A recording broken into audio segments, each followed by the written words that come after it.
हिमाचल प्रदेश में हर 5 वर्षों के बाद चुनाव होते हैं। वो चुनाव इस बार भी हो रहे हैं। पिछले 25 वर्षों से मैं चुनाव ही लड़ रहा हूँ, कोई नई बात नहीं है। जहाँ तक मेरे विधानसभा क्षेत्र की बात है, मेरे विधानसभा क्षेत्र में हमारी जनता जनार्दन ने, पार्टी के कार्यकर्ताओं ने, पार्टी के पदाधिकारियों ने जो मांगा वो हमें मिला है। किसी भी समय पर कोई अच्छा काम होता है तो उसका स्वागत करना चाहिए। इसके लिए क्या कोई मुहूर्त निकालना होता है कि अच्छा काम कर रहे हैं हम लोग? अगर सरकार ने जो सोचा है कि 50% महिलाओं को का किराया कम होना चाहिए, एक अच्छा डिसीजन लिया है, इसलिए इसका स्वागत करना चाहिए। 6 बार उनके मुख्यमंत्री रहे हैं, लेकिन एक बार भी ये नहीं सोचा कि महिलाओं के लिए ऐसा काम किया जा सकता है। और जो व्यक्ति पहली बार मुख्यमंत्री बने और उन्होंने अगर इस प्रकार का काम किया है तो उनको शाबाशी देनी चाहिए, उनका धन्यवाद करना चाहिए। अगर हिमाचल प्रदेश के अंदर पेपर लीक हुआ तो हिमाचल प्रदेश की सरकार ने उस पेपर में लीक करने वाले लोगों को दबोचा, उनको पकड़ा, उनके ऊपर कार्रवाई हुई और दोबारा से पेपर भी करवा दिया, रिजल्ट भी निकाल दिया।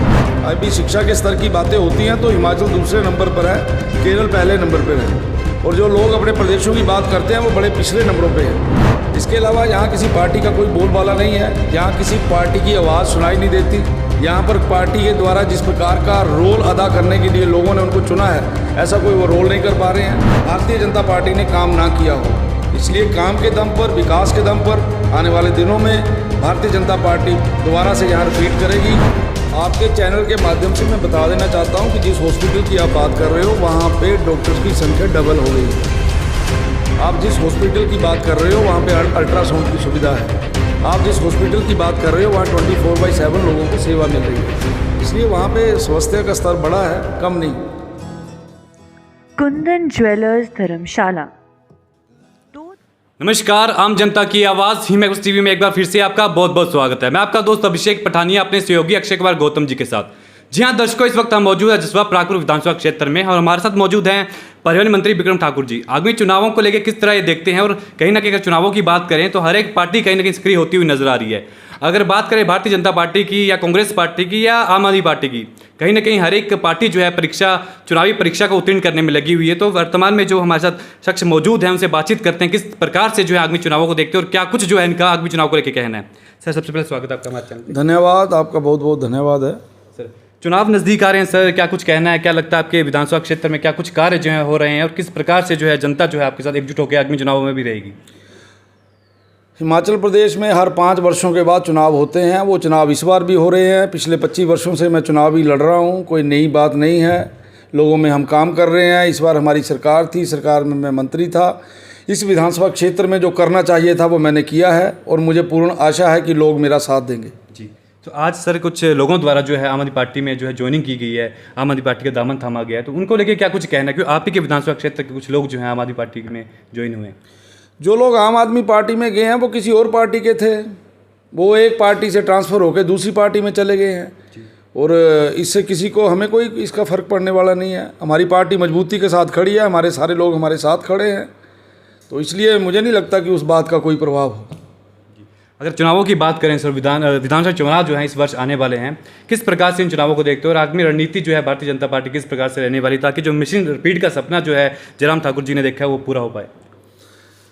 हिमाचल प्रदेश में पिछले 4.5 वर्षों से आदरणीय श्री जयराम ठाकुर जी के नेतृत्व में सरकार चल रही है और इस सरकार ने पूरे हिमाचल के अंदर बहुत चहुमुखी विकास किया है। जहाँ तक मेरे विधानसभा क्षेत्र की बात है, मेरे विधानसभा क्षेत्र में हमारी जनता जनार्दन ने, पार्टी के कार्यकर्ताओं ने, पार्टी के पदाधिकारियों ने जो मांगा वो हमें मिला है। इसलिए ये केवल और केवल मेरे विधानसभा क्षेत्र का विषय नहीं है। आप पूरे विधानसभा क्षेत्र के अलावा पूरे हिमाचल प्रदेश के ऊपर नज़र दौड़ाएंगे तो आपको कोई ऐसा क्षेत्र नहीं मिलेगा जहां भारतीय जनता पार्टी ने काम ना किया हो। इसलिए काम के दम पर, विकास के दम पर आने वाले दिनों में भारतीय जनता पार्टी दोबारा से यहाँ रिपीट करेगी और जो हम बोलते हैं कि इस बार रिवाज बदलेगा और पूर्ण रूप से बदलेगा, ऐसी मेरी आशा है। सर, बात करें तो हाल ही में जो है महिलाओं को भी 50% की छूट जो है किराए में दी गई है, उसको लेके भी कहीं ना कहीं बवाल जो है अन्य पार्टियां कर रही हैं कि इससे पहले नहीं किया गया, चुनावी वर्ष हैं तो ऐसे जो घोंसले जो हैं आम जनता को दिए जा रहे हैं, तो इसके लिए क्या कहेंगे? क्योंकि परिवहन मंत्री भी आप हैं और काफ़ी कुछ योजनाएं परियोजनाएं केंद्र सरकार द्वारा, प्रदेश सरकार द्वारा चलाई जा रही हैं, तो उसके लिए क्या कहेंगे? किसी भी समय पर कोई अच्छा काम होता है तो उसका स्वागत करना चाहिए। इसके लिए क्या कोई मुहूर्त निकालना होता है कि अच्छा काम कर रहे हैं हम लोग? अगर सरकार ने जो सोचा है कि 50% महिलाओं को का किराया कम होना चाहिए, एक अच्छा डिसीजन लिया है, इसलिए इसका स्वागत करना चाहिए। और जो लोग इसको क्रिटिसाइज़ करते हैं वो इसलिए करते हैं कि वो 6 बार उनके मुख्यमंत्री रहे हैं, लेकिन एक बार भी ये नहीं सोचा कि महिलाओं के लिए ऐसा काम किया जा सकता है। और जो व्यक्ति पहली बार मुख्यमंत्री बने और उन्होंने अगर इस प्रकार का काम किया है तो उनको शाबाशी देनी चाहिए, उनका धन्यवाद करना चाहिए। जी सर, आगामी किस प्रकार से जो है आपके द्वारा कार्य किए जाएंगे ताकि आपकी विधानसभा क्षेत्र की ना बात करके पूरे ऑल ओवर हिमाचल की बात करें तो युवाओं कहीं ना कहीं निराशा थी। पहले जिस प्रकार से एग्जाम रद्द हुए, उसके बाद जो था GOIT की बात करें या अन्य पदों की बात करें, साथ ही में आर्मी भर्ती को लेकर अग्निपथ योजना का कहीं ना कहीं विरोध किया जा रहा था और कांग्रेस पार्टी द्वारा उसको बहुत बड़ी संख्या में जो था दर्शाया गया इस प्रकार से, क्योंकि जो था ये भारतीय जनता पार्टी का एक वो है ताकि चुनावों को लेकर जो है उस पर प्रभाव डाला जा सके। तो इसको लेकर कहेंगे? एक बात आप ध्यान में रखिए, क्रिटिसिज्म उसी बात का होता है जो दूसरे को चुभती है। अगर दूसरे को कोई बात नहीं चुभेगी तो उसका क्रिटिसिज्म नहीं होता है। अगर हिमाचल प्रदेश के अंदर पेपर लीक हुआ तो हिमाचल प्रदेश की सरकार ने उस पेपर में लीक करने वाले लोगों को दबोचा, उनको पकड़ा, उनके ऊपर कार्रवाई हुई और दोबारा से पेपर भी करवा दिया, रिजल्ट भी निकाल दिया। इसी प्रकार से जो आप GOIT की बात कर रहे हैं वो कोई पेपर कैंसिल नहीं हुआ। कुछ लोगों ने शरारत करने की कोशिश की थी, उनको पकड़ा गया, उनके ऊपर केस चल रहे हैं और पूरे हिमाचल प्रदेश के अंदर माहौल को बिगाड़ने की कोशिश की जा रही है, लेकिन माहौल बिगड़ेगा नहीं, क्योंकि ये एक ऐसी सरकार है जिस सरकार ने बुजुर्गों से लेकर नौजवानों तक काम किए हैं। जो आप नौजवानों की बात कर रहे हैं, मुख्यमंत्री स्वावलंबन योजना के माध्यम से एक बहुत बड़ा वर्ग ऐसा है जो अपने पैरों के ऊपर खड़ा हुआ है। हमारी सरकार ने बहुत सी स्कीमें चलाई हैं, आज भी हमारे सारे यहाँ पे रिक्रूटमेंट हो रही है। मुझे नहीं लगता कि किसी प्रकार की कोई फ्रस्ट्रेशन लोगों में है।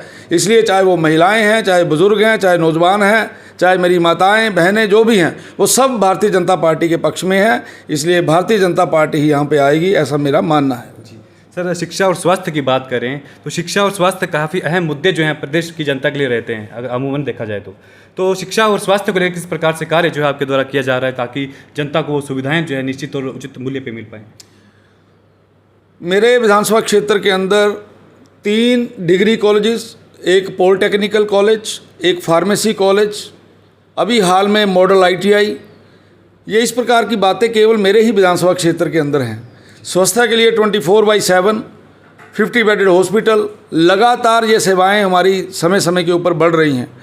जैसे जैसे हमारी सरकार ने ये सोचा है कि हमारी फर्स्ट प्रायोरिटी शिक्षा है, हमारी फर्स्ट प्रायोरिटी हेल्थ है, हम उस और अच्छा काम कर रहे हैं और लोग उस बात को अप्रिशिएट भी कर रहे हैं। इसलिए पूरे हिमाचल प्रदेश के अंदर अभी शिक्षा के स्तर की बातें होती हैं तो हिमाचल दूसरे नंबर पर है, केरल पहले नंबर पर है और जो लोग अपने प्रदेशों की बात करते हैं वो बड़े पिछले नंबरों पे हैं। इसलिए मुझे ऐसा लगता है कि हमारी सरकार इन दोनों क्षेत्रों के अंदर अच्छा काम कर रही है। शिक्षा की तो काफ़ी अच्छी बात करनी, संदेह कि आपके द्वारा काफ़ी अच्छा कार्य जो है आपके विधानसभा क्षेत्र में शिक्षा को लेकर किया गया है। पर स्वास्थ्य की बात करें तो अभी तक जो देहरा हॉस्पिटल है उसको लेकर कहीं ना कहीं कांग्रेस पार्टी और आम आदमी पार्टी जो उठाती रहती है कि वहाँ पे अभी उसको मर्ज नहीं किया गया, अच्छे सुविधाएं जो है वहाँ पे नहीं दी जा रही हैं, कैबिनेट मिनिस्टर हैं यहाँ पर, ऐसे में जो है आपके विधानसभा क्षेत्र में इस प्रकार के मामले उठते हैं तो इसको लेकर क्या कहेंगे? आपके चैनल के माध्यम से मैं बता देना चाहता हूँ कि जिस हॉस्पिटल की आप बात कर रहे हो वहाँ पर डॉक्टर्स की संख्या डबल हो गई है। आप जिस हॉस्पिटल की बात कर रहे हो वहाँ पर अल्ट्रासाउंड की सुविधा है। आप जिस हॉस्पिटल की बात कर रहे हो वहाँ 24/7 लोगों को सेवा मिल रही है। इसलिए वहाँ पे स्वास्थ्य का स्तर बड़ा है, कम नहीं हुआ। सर, अंत में एक ही सवाल रहेगा, आगामी चुनावों को किस प्रकार से तैयारियां आपके द्वारा की गई हैं ताकि लोगों को संगठित किया जा सके और दोबारा जो मिशन रिपीट का सपना जयराम जी का उसको पूरा किया जा सके, घर द्वार तक जो है जयराम की सरकार की जो नीतियाँ हैं, योजनाएँ हैं, परियोजनाएँ हैं, उनसे लोगों को अवगत कराया जाए? मैं अपने विधानसभा क्षेत्र में लगातार दौरे पे रहता हूं और ये मुझे आपके इस चैनल के माध्यम से बताते हुए खुशी हो रही है कि मैं लगभग 80% क्षेत्र जो है वो मैंने कंप्लीट कर लिया है, रिपीट कर लिया है। आने वाले दिनों में एक बहुत ही बड़ा ड्राइव हमारे विधानसभा क्षेत्र के अंदर चलने वाला है और माननीय मुख्यमंत्री जी द्वारा जो 75 स्थानों के ऊपर बड़े कार्यक्रम हो रहे हैं उसमें भी हमारे आने वाले दिनों में डाडा सीबा के अंदर एक विशाल कार्यक्रम जिसमें 10,000 से ज़्यादा लोग जो है वो पार्टिसिपेट करेंगे। इस प्रकार का एक माहौल, पूरे वातावरण एक जसवां परागपुर विधानसभा क्षेत्र में बना है। इसके अलावा यहाँ किसी पार्टी का कोई बोलबाला नहीं है, यहाँ किसी पार्टी की आवाज़ सुनाई नहीं देती। यहाँ पर पार्टी के द्वारा जिस प्रकार का रोल अदा करने के लिए लोगों ने उनको चुना है, ऐसा कोई वो रोल नहीं कर पा रहे हैं। इसलिए इस बात का मुझे दुख भी है कि ना यहाँ पे किसी की ओपोजिशन है, ना किसी का कोई विरोध है और ना ही कोई विरोध करने की स्थिति में है। कुछ लोग समाज का नाम लेके लोगों को गुमराह कर रहे हैं, चुनाव लड़ना चाहते हैं, लेकिन जिस समय वो चुनावी मैदान में आएंगे, चुनावी समर में आएंगे, अपने आप पता चलेगा लेकिन मैं ये जरूर कह सकता हूँ हमारी पोजीशन बड़ी अच्छी है। भारतीय जनता पार्टी यहाँ स्ट्रॉन्ग है, निश्चित तौर पे भारतीय जनता पार्टी की जीत होगी। जो दर्शक आपको देख रहे हैं, अंत में क्या संदेश जो है दर्शकों को देना चाहेंगे आप? मैं यही कहूँगा, राष्ट्रवादी बनिए, राष्ट्रवादी बनते हुए राष्ट्र के विचारों को आगे तक लेके जाइए। जो पार्टी राष्ट्र के प्रति समर्पित है उसके साथ जुड़िए। धन्यवाद सर। तो कुछ बातचीत जो थी विक्रम जी से करनी चाहिए, क्या कुछ जो है इनका आगे चुनावों को लेकर कहना है? फिलहाल इस टीम को अधिक से अधिक शेयर कीजिएगा ताकि ये जानकारी प्रदेश के हर एक नागरिक, हर एक युवा तक पहुंच पाए। फिलहाल धन्यवाद, जय हिंद, जय भारत।